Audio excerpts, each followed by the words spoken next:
हमने अपने पिछले वीडियो में मैक्सिमा और मिनिमा किस प्रकार से निकाला जाता है और अर्थशास्त्र में इसका क्या उपयोग है, इसके बारे में विस्तार से चर्चा की थी। आज के इस वीडियो में हम कुछ ऐसे सवाल करेंगे जिनके माध्यम से आप समझ पाएंगे कि किस प्रकार से मैक्सिमा और मिनिमा को निकाला जाता है। पहले हम एक बार रिपीट कर देते हैं कि यदि हमने कल डिस्कस किया था पहले वाले वीडियो में, यदि dy बाई dx किसी भी फलन का dy बाई dx को 0 रखते हैं और d square by dx square का मान अगर पॉजिटिव आता है तो फलन का मान मिनिमा होगा। ये आपको ध्यान रखना है। उल्टा होता है, पॉजिटिव आने पर मिनिमा होता है और नेगेटिव आने पर मैक्सिमा होता है। इसी प्रकार से अगर कोई फलन ऐसा है जिसका प्रथम अवकलन शून्य होता है और सेकंड अवकलन अगर ऋणात्मक आता है तो फलन का मान होगा मैक्सिमा। ये और यदि कोई फलन ऐसा है जिसका dy बाई dx बराबर है 0 के और d square by dx square बराबर हम इसको 0 रखते हैं तो यहां पर जो आएगा वो आएगा स्थिर इन्फ्लेशन का बिंदु। और कोई यदि फलन इस प्रकार का हो जिसका dy बाई dx तो 0 नहीं हो और सेकंड वाला अवकलन जो है वो सीधा ही 0 हो जाए तो इसको हम उसको बोलेंगे गैर स्थिर इन्फ्लेशन का बिंदु। ये सवाल करेंगे तो आपको अच्छे से समझ में आए इन्फ्लेशन का बिंदु। तो मैक्सिमा मिनिमा के बारे में पहले भी हमने डिस्कस किया कि एक उत्पादक अपनी लागत को न्यूनतम करना चाहता है, अगर उसको हानि हो रही है तो उस हानि को न्यूनतम करना चाहता है। तो यहाँ इकोनॉमिक्स में उस स्थिति में मिनिमा काम आता है। और एक व्यक्ति अपने लाभ को अधिकतम करना चाहता है, एक व्यक्ति अपनी सीमित आय को इस प्रकार से खर्च करना चाहता है कि उसको अधिकतम संतुष्टि मिले। तो ऐसी स्थिति में या प्रोडक्शन जो एक उत्पादक कर रहा है वो अपने उत्पादन को अधिकतम करना चाहता है। इस दृष्टि से मैक्सिमा मिनिमा का इकोनॉमिक्स में बहुत ज्यादा उपयोग है। और किस प्रकार से हम इसको हल करते हैं, कुछ सवाल हम लेते हैं और उनको हल करके देखते हैं कि किस प्रकार से मैक्सिमा मिनिमा के सवाल किए जा सकते हैं। जैसे एक क्वेश्चन आ रहा है y is equal to X raise to power 3 minus 3x square minus 9x plus 27। ये क्वेश्चन है। क्वेश्चन दे रखा है x raise to power 3 minus 3x square minus 9x plus 27 maxima minima करना है। तो सबसे पहले हम इसका प्रथम अवकलन करते हैं। तो देखिए घात आ गया, एक घात में से एक घटाया, इसी प्रकार से एक घात आ गया तो 6x हो जाएगा और 9x का 9 हो जाएगा। 27 अचर संख्या इसलिए इसका अवकलन क्या हो जाएगा, शून्य। तो हमको प्रथम अवकलन को शून्य रखना है। तो ये हो गया 3x स्क्वायर माइनस का 6x माइनस का 9 इज इक्वल टू 0। 3 कॉमन ले लेते हैं तो आया x square minus 2x minus 3 is equal to 0। तो हमारे पास इक्वेशन रह गया x square minus 2x minus 3 is equal to 0। अब हम इसके फैक्टर्स करते हैं। x स्क्वायर माइनस का 3x प्लस का x माइनस 3। देखो 2x को हमने माइनस का 3 और प्लस का x रखा तो कुल मिलाकर तो माइनस का 2x ही रहा। अब देखिए हमने इसका फैक्टर्स किए x माइनस 3 प्लस 1 कॉमन लिया x minus 3 is equal to 0। x minus 3 दोनों में से कॉमन ले लिया तो बचा क्या x plus 1 is equal to 0। अब देखिए इन दोनों का मल्टीप्लिकेशन 0 है, यानी x माइनस 3 और x प्लस 1 दोनों का गुणा 0 है। इसका मतलब या तो ये 0 है या ये 0 है। मैं x माइनस 3 को 0 रखता हूं तो x का मान मुझे आएगा 3 और x प्लस 1 को 0 रखता हूं तो x का मान आएगा माइनस 1। तो ये हमारे पास x के दो मान आ गए, एक मान आया 3, दूसरा मान आया 1। अब देखिए हम दूसरा सेकंड अवकलन करते हैं d square y by D X square. तो यहां से मैं अवकलन करता हूं तो आया 2x माइनस 2। यह अवकलन मैंने किया, यहां से कर लिया। आप चाहे यहां से भी कर सकते हैं, 6x माइनस 6 भी कर सकते हैं, यहां से भी कर सकते हैं, रिजल्ट वही आएगा। अगर मैंने देखिए अगर मैं यहां से करता हूं 6x माइनस 6 और x बराबर में माइनस 1 रखता हूं तो क्या आएगा 6 multiply minus 1 minus 6 that is minus 12 is less than 0, यानी x बराबर माइनस 1 पर मैक्सिमा होगा। क्योंकि देखिए माइनस है ना, माइनस आया, लेस देन 0 आया तो मैक्सिमा होगा। और x बराबर 3 रखने पर आएगा 6 multiply 3 minus 6 that is 18 minus 6 that is 12 positive और यहाँ आएगा मिनिमा। अब देखिए अगर मैंने यहां से किया होता तो ये आता D square Y by D X square that is 2x minus 2। X बराबर -1 में यहाँ रखता तो अगर 2 multiply -1 minus 2 that is -4 less than 0, यहाँ आता आपका मैक्सिमम। और x बराबर में यहाँ 3 रखता तो 2 multiply 3 minus 2 that is 4 positive और यहाँ आता मिनिमम। तो कहने का तात्पर्य है कि चाहे आप यहां से इसको सेकंड अवकलन करें चाहे यहां से करें उससे कोई फर्क पड़ने वाला नहीं। दूसरी चीज, अगर सेकंड अवकलन को हम शून्य रखते हैं तो क्या होता है उसको भी आप समझ लेते हैं।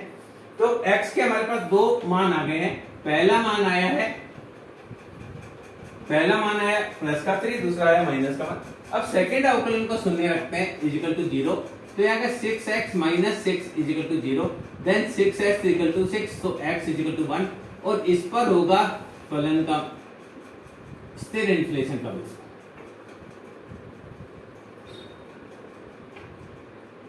तो देखिए फलन का मैक्सिमम मान है -1 पर, मिनिमम मान है -3 पर और इस पर स्थिर इन्फ्लेशन का बिंदु है। देखिए इसको अगर हम बनाना चाहें तो यहाँ देखिए दोनों प्लस होता है तो प्लस x का मान यहाँ +1 अपन ग्राफ बनाएंगे तो यहाँ +2 यहाँ +3, ये 0 ये -1 -2।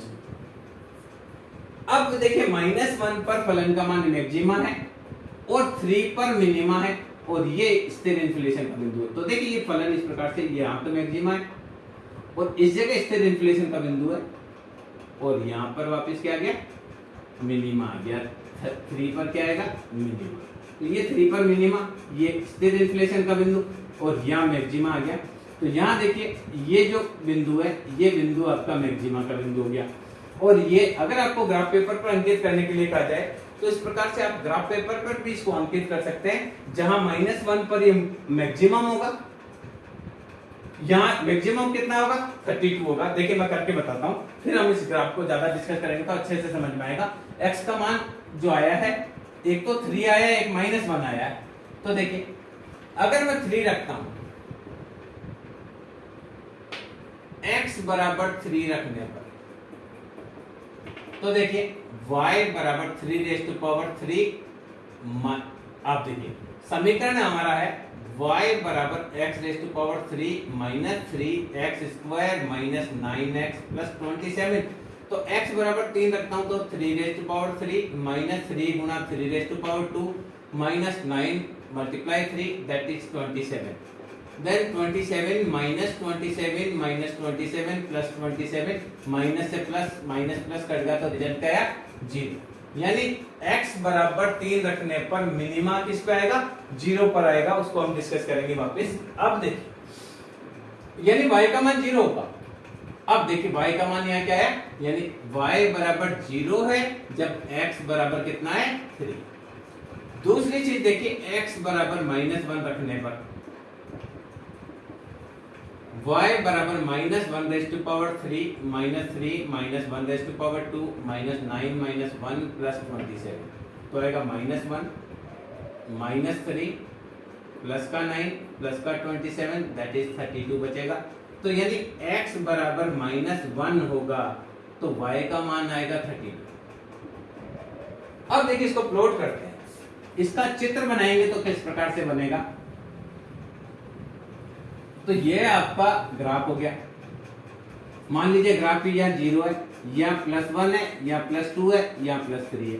y का मान है 4 2 3 4 5 6, ये मान लीजिए है 5 10 20 15 20 25 30 और 35। अब x का मान -1, तो देखिए x के मान -1 पर है ये 32, तो यहाँ 32 लगा दिया। x का +1 था तो ये स्थिर इन्फ्लेशन का बिंदु और 3 पर है 0, x का मान है 0, तो ये जो चित्र बनेगा ये यहाँ से मैक्सिमम में आएगा, यहाँ पर स्थिर इन्फ्लेशन का बिंदु 1 पर बनेगा और यहाँ मिनिमा पे आएगा। इस प्रकार से ग्राफ बनेगा। यहाँ देखिए 32, x बराबर 32 पर ये मैक्सिमा है, और y बराबर 0 है, देखिए इस जगह y बराबर 0 है, x बराबर +3 है, y बराबर 0 है, इस पर ये मिनिमा है, और जो +1 है वहां पर ये स्टेट इन्फ्लेशन का बिंदु होगा। तो जब आप ग्राफ पेपर पर इसको बनाएंगे तो बहुत अच्छी तरीके से आपको ये समझ में आ जाएगा कि किस प्रकार करना है। कुछ और सवाल जो है वो करते हैं। इस सवाल में मैंने आपको पूरा डिटेल में बताया कि किस प्रकार से स्टेट इन्फ्लेशन का बिंदु निकाला जाता है, किस प्रकार से मैक्सिमा निकाला जाता है, किस प्रकार से मिनिमा निकाला जाता है। एक और सवाल मैं लेता हूं, y बराबर 40 + 3x - 2x square plus x⁻³ divided by 3। अब इसमें हमको मैक्सिमा मिनिमा का कैलकुलेशन करना है, तो वही करेंगे, पहला अवकलन शून्य करेंगे तो dy/dx that is 0 + 3 - 4x plus 3x² divided by 3। तो यहां इससे कट गया, तो अब इक्वेशन बच गया x² - 4x + 3 बराबर 0। देखिए ये x² मैंने यहां लिखा, देखिए 40 का अवकलन शून्य, 3x का 3 -2x² का -4x और 3x⁻² डिवाइडेड बाय 3 हो गया। अब इस तो ये मैंने पहले लिख दिया, इसको सेकंड लिख दिया, इसको थर्ड लिख दिया। क्या किया मैंने, x की घटती हुई क्रम में लिख दिया। इससे हमको क्या है, फैक्टर्स करने में आसानी होगी। बाकी ऐसा कोई प्रॉब्लम नहीं कि आप इसे नहीं लिख सकते हैं। अब देखिए इसका टुकड़े किए, फैक्टर्स किए तो x² - 3x - x + 3 = 0। मैंने क्या किया, 4x के दो टुकड़े कर दिए, माइनस का 3x और माइनस का x। तो यहाँ देखिए कॉमन लिया x - 3 -1 कॉमन लिया, x - 3 = 0। इन दोनों में से x - 3 कॉमन लिया तो दूसरा बचा x - 1 = 0। अगर इनमें से ये 0 है, x - 3 को मैं 0 मानूं तो x का मान आएगा 3, और x - 1 को मैं 0 मानूं तो x का मान आएगा 1, यानी ये दो मान आ गए। एक मान आया 1, दूसरा मान आया 3। अब सेकंड अवकलन करेंगे, d²y/dx²। सेकंड अवकलन यहां से करते हैं तो आया 2x - 4। सेकंड अवकलन आया 2x - 4। अब x बराबर 1 रखते हैं, x बराबर मैं 1 रखता हूं तो आएगा 2 × 1 - 4 दैट इज -2 <0। तो यहां तो आएगा मैक्सिमम। और अगर मैं x बराबर 3 रखता हूं तो आएगा 2 × 3 - 4 that is 6 - 4 that is 2 positive, और यहाँ आएगा मिनिमम, क्योंकि पॉजिटिव है तो मिनिमम आएगा। और मैं d²y/dx² बराबर 0 रखता हूं तो मेरा हो जाएगा 2x - 4 बराबर 0। तो 2x बराबर 4, x बराबर 2 आएगा। यहाँ पर आएगा स्थिर इन्फ्लेशन का बिंदु।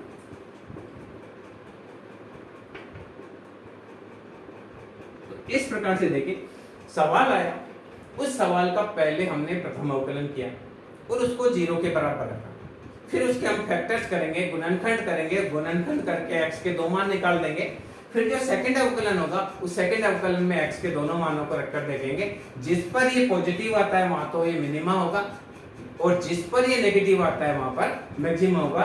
ये आपको ध्यान में रखना है कि इसमें उल्टा सिस्टम होता है, बाकी चीज वही है, चित्र बनाना वही है। आप चेक करना चाहेंगे तो आप यहाँ x का मान 1 रखेंगे तो आपको फलन का मान मैक्सिमा मिल जाएगा, और x का मान 3 रखेंगे तो फलन का मान आपको मिनिमा मिल जाएगा। कुछ और सवाल करता हूं ताकि आपको बहुत अच्छे से क्लियर हो जाए कि किस प्रकार कैसा भी मैक्सिमा मिनिमा का सवाल है आप उसको आसानी से कर सकें। जैसे y बराबर 1/15 x⁻³ - 3/10 x² - 2x + 10 आपको मिल गया क्वेश्चन। अब इसका मैक्सिमा मिनिमा निकालना है तो पहला अवकलन करना है dy/dx। इसका अवकलन हुआ 3x² डिवाइडेड बाय 15, ऐसा कैसा ही है। इसका अवकलन 6x हो गया 3x² का डिवाइडेड बाय 10, 2x का 2 हो गया। ये देखिए अवकलन मैंने पहले आपको बता दिए हैं तो उसके बारे में बहुत ज्यादा चर्चा करने की जरूरत नहीं। प्रथम अवकलन किया, इसका घात आ गया, घात में से घटा, इसका घात आ गया तो 2x हुआ, 2 से 3 हुआ तो 6x हो गया। तो यहाँ देखिए हम लिख सकते हैं इसको x² डिवाइडेड बाय 5, 3 5 जा 15, ये 3 टाइम्स ये 5 टाइम्स, तो ये -3x डिवाइडेड बाय 5 - 2 = 0। 5 हमने कॉमन ले लिया तो एक्स स्क्वायर माइनस का 3x माइनस का 10 इजिकल टू 0। ये आपका dy बाई डी एक्स। तो आपका dy बाई डी एक्स हो गया एक्स स्क्वायर माइनस का 3x माइनस का 10 इजिकल टू 0। फैक्टर्स किए एक्स स्क्वायर माइनस का 5x प्लस का 2x। देखिए 5 माइनस के 5 से 2 जाएंगे तो 2 जाएगा तो 3 आ जाएगा। ये टुकड़े कर लिया। x कॉमन लिया तो आया x माइनस 5 प्लस का 2 कॉमन लिया तो आया x माइनस 5 इजिकल टू 0। दोनों में से x माइनस 5 मैंने कॉमन लिया तो आया x प्लस 2 इजिकल टू 0। यानी x माइनस 5 और x प्लस 2 इन दोनों का मल्टीप्लाई 0 है। तो अगर इसमें से x माइनस 5 बराबर 0 है तो x का मान आएगा 5 और x प्लस 2 अगर इसमें से 0 है तो x का मान आएगा माइनस 2। ये दो मान आ गए। एक मान आया आपका 5 और दूसरा मान आया आपका 2। अब देखिए सेकंड अवकलन करते हैं।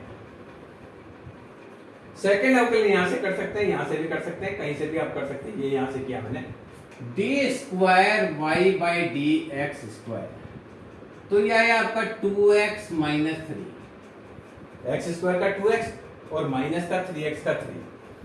अब मैंने x बराबर 2 रखा, माइनस x बराबर माइनस 2 रखा। x बराबर मैंने x बराबर माइनस 2 रखा तो अगर 2 multiply minus 2 minus 3 that is minus 4 minus 3 that is minus 7 is less than 0। यह आएगा मैक्सिमम। यानी x बराबर माइनस 2 पर फलन का मान मैक्सिमम। x बराबर मैं 5 रखता हूं तो आएगा 2 multiply by 5 minus 3 that is 10 minus 3 that is plus का 7 इज पॉजिटिव। यह आएगा मिनिमम। और अगर मैं D square Y by D X square को 0 रखता हूं या इसको लिख सकते हैं 2x माइनस 3 को मैं 0 रखता हूं तो 2x बराबर आएगा 3 तो x बराबर आएगा 3/2। यहां पर होगा फलन का स्थिर इन्फ्लेशन का मान। इस प्रकार से देखिए बहुत आसानी से आप मैक्सिमा मिनिमा के सवाल को स्टेप बाय स्टेप चलेंगे तो कर सकते हैं। ये सवाल डायरेक्ट आपको परीक्षा में नहीं पूछे जाने हैं, पर आपसे परीक्षा में ये पूछा जा सकता है कि अधिकतम लाभ की मात्रा का उत्पादन क्या होगा। तो वहां जहां दो उत्पादन आएंगे x बराबर उत्पादन 1 आ सकता है, x बराबर 3 आ सकता है। तो आपको ये देखना है कि उत्पादन 1 करने पर मैक्सिमम लाभ है या 3 करने पर मैक्सिमम लाभ है। इसी प्रकार से अगर कोई पोस्टिंग का सवाल आ गया तो वहां आपसे ये पूछा जा सकता है कि लागत न्यूनतम कहाँ होगी। जैसे यहाँ x बराबर 5 उत्पादन करते हैं तो लागत न्यूनतम आती है। तो इस प्रकार से इकोनॉमिक्स में जो है वो मैक्सिमा मिनिमा का प्रयोग होता है। गणित का पूरा ये टॉपिक है वो मैथमेटिक्स से रिलेटेड है, पर जब हम इसको करते हैं तो हमारे पास इकोनॉमिक्स में बहुत सारी ऐसी टर्म है जिसमें इसको काम में ले सकते हैं। ऐसा ही एक सवाल और लेते हैं। y बराबर 100 minus 2x plus 0.01 x square. छोटा सवाल है। y बराबर 100 minus 2x plus 0.01 x square. हम इसका अवकलन करेंगे तो dy बाई डी एक्स यह आएगा माइनस का 2। देखिए 100 का तो हो गया 0, 2x का 2 प्लस 0.01 और इसका हो गया 2x बराबर 0। तो 0.02x उधर जा माइनस 2 इजिकल टू 0। मैंने इसको यहां लिख दिया, इसको यहां तो 0.02x equal to 2। So x equal to 2 by 0.02। तो x इजिकल टू ये पॉइंट हटाएंगे तो x का मान आ गया 100। अब इसका सेकंड अवकलन करेंगे D square by D X square. Second अवकलन किया तो यहां से सेकंड अवकलन किया तो आया 0.02। ये पॉजिटिव है और कुछ है ही नहीं, अतः हम लिखेंगे x बराबर 100 पर मिनिमा होगा। मैक्सिमा तो इसमें ही नहीं क्योंकि यह पॉजिटिव आया। पॉजिटिव आया इसका मतलब फलन का मान मिनिमम होगा। यानी x बराबर जहां 100 का प्रोडक्शन होगा वहां पर फलन का लागत मिनिमम हो सकती है या प्रॉफिट मिनिमम हो सकता है, जो भी है, यानी ये मिनिमा की स्थिति है। तो अगर सवाल ऐसा भी आ सकता है जिसमें आपको केवल एक मैक्सिमा ही पूछे या हो सकता है एक मिनिमा ही पूछे, तो वहां आपको ये कंफ्यूज नहीं होना है कि x का मान एक ही आया है तो अब मैक्सिमा मिनिमा का कैलकुलेशन किस प्रकार करूं। केवल एक क्वेश्चन और ले लेते हैं ऐसा ही ताकि आपको बहुत अच्छे से क्लियर हो जाए कि किस प्रकार से मैक्सिमा मिनिमा की कोई समस्या आती है तो आप उसको हल करेंगे। y equal to X raise to power 3 plus X square minus X plus 1। मैंने प्रथम अवकलन किया dy by D X 3x raise to power 2 plus 2x minus 1 equal to 0। तो अब देखिए 2x 3x square plus 2x minus 1 बराबर 0 है। Factor करेंगे 3x स्क्वायर, मैंने एक x इसमें जोड़ा और एक x वापस घटा दिया, 2x हो गया। तो क्या किया 3x मैंने कॉमन लिया तो आया x प्लस 1, माइनस 1 कॉमन ले लिया तो आएगा x प्लस 1 दैट इज 0। इन दोनों में से x प्लस 1 मैंने कॉमन ले लिया तो आया 3x माइनस 1 इक्वल टू 0। इन दोनों का मल्टीप्लाई 0 है, तो अगर मैं x प्लस 1 को 0 मानता हूं तो x का एक मान मुझे आता है माइनस 1, और मैं 3x माइनस 1 को 0 मानता हूं तो x का मान आएगा 1/3। आप कर सकते हैं कैसे, 3x बराबर 1 तो x बराबर 1/3। अब देखिए सेकंड अवकलन करते हैं D square Y by D X square.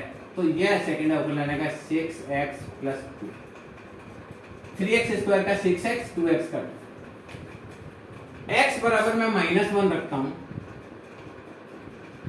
तो आएगा 6 multiply minus 1 plus 2 that is minus 6 plus 2 that is minus 4।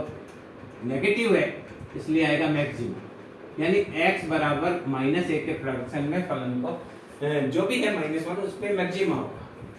और x बराबर मैं 1/3 रखता हूं तो आएगा 6 multiply 1/3 plus 2 that is 2 plus 2 that is 4 is positive, so यह आएगा मिनिमम। और अगर मैं 6x प्लस 2 को 0 रखता हूं तो 6x बराबर माइनस 2, x बराबर माइनस 2/6, x बराबर माइनस 1/3। यहां पर होगा स्थिर इन्फ्लेशन का मान। तो देखिए इस प्रकार से हम कोई भी मैक्सिमा और मिनिमा का अगर आपके सामने सवाल आता है तो आप उसको बहुत आसानी से हल कर सकते हैं। क्या करना है, प्रथम अवकलन को शून्य करना है और सेकंड अवकलन को आपको प्रथम अवकलन से जो आपके रिजल्ट आते हैं x के वो सेकंड अवकलन की वैल्यू में रखना है। अगर वो पॉजिटिव आता है तो मिनिमा होगा और नेगेटिव आता है तो मैक्सिमा होगा। इकोनॉमिक्स में इसको किस प्रकार से प्रयोग करते हैं इसका हम नेक्स्ट वीडियो में देखेंगे। मैं समझता हूँ ये वीडियो इस वीडियो के माध्यम से आप समझ पाएंगे कि किस प्रकार से मैक्सिमा और मिनिमा का कैलकुलेशन किया जाता है। Thank you.